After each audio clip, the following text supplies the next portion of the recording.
আজি দুদিনমান আগতে মই ঘৰলৈ গৈছিলোঁ গুৱাহাটীৰ পৰা, আৰু ঘৰত যিহেতুকে মা অকলে থাকে, মই যোৱা গম পাই বাৰীত যি মচন্দৈ আছে সেয়া দেখিছে মচন্দৈ, আৰু এই যিবোৰ মান ধনিয়া এনেকৈ আচলতে টোপোলা বান্ধি মোক বান্ধি দি পঠিয়াইছে, আৰু লগতে এটা বস্তু দিছে, এইটো তৰাপাত। এই তৰাপাতকেইটা দিছে এইটো কাৰণে এই মচন্দৈখিনি পাতত দি খাবৰ কাৰণে। সাধাৰণতে বাৰিষা কালি আমি কিন্তু বাৰীয়ে ঘৰে যাবলৈ অলপ ভয় কৰোঁ।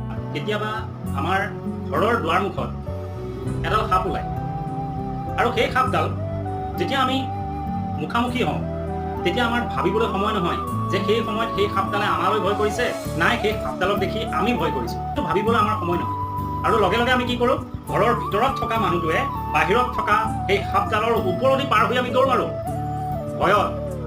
এই যি ভয় আচলতে, এই ভয় বস্তুটো আমাৰ মনত কেনেকৈ জন্ম হ'ল, এই ভয় বস্তুটো আমাক কোনে দিলে, এই ভয় বস্তুটো আমাৰ কেনেকৈ আহিল,